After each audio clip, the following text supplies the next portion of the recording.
It's really important for us to start rethinking who builds homes, how we own them, and what those homes look like and what they feel like.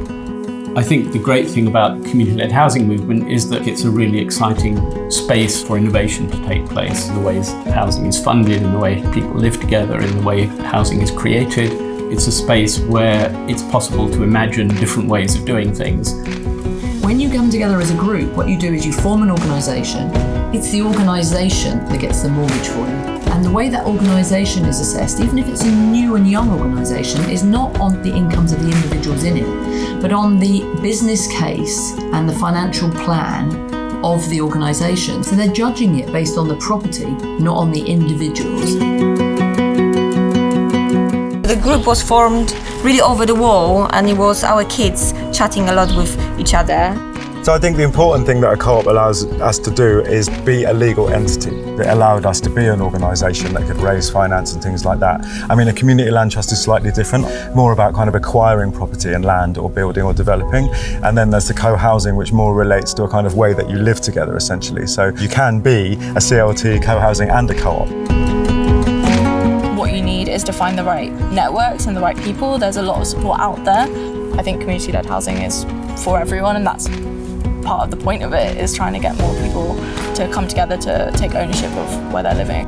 Community-led is the most important bit about it. If the community decides it wants something that looks like very conventional housing, more front doors and ownership model, that is still community-led. At the other end of the spectrum, you might have radical innovation in how people live. Some of the eco-village projects we've got are really blurring the lines between what is private and public space in the community in the interests of protecting the environment.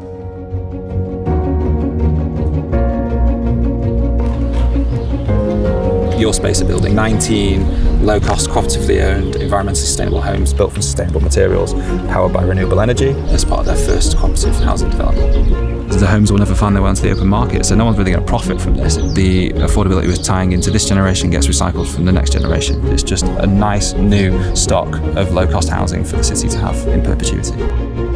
With a clear vision and a good group, a good team around you, and with support from hubs or other people, it's something that can produce amazing results.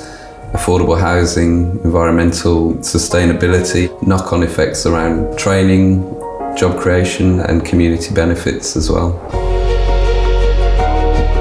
The sell-off of good quality social housing has meant that in communities like this people struggle. So reducing costs by providing energy efficient housing was a huge issue. And here we certainly do have a sense of community, and I think we're proud because we've moved into these new builds. You like people coming to your home. Lived in Chapeltown all my life. You know people, you get to know people. I found that all the council properties were being taken out, all the community was broken up and all lived in different places, and that felt really wrong. It's my first time seeing it, the digging and the structure of it being put in place.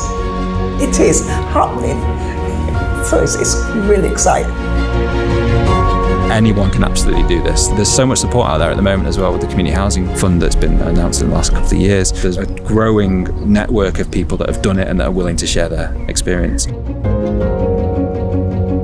If we ride it well, then what we've done is create a proper movement that will carry on beyond the funding, that will carry on for the next 20, 30 years, and so that when someone leaves home, it's on their mind that actually this is a choice. I don't just have to think about getting a mortgage or going out and paying money to a landlord. I honestly think that could be the future for Britain because it's clearly what we need.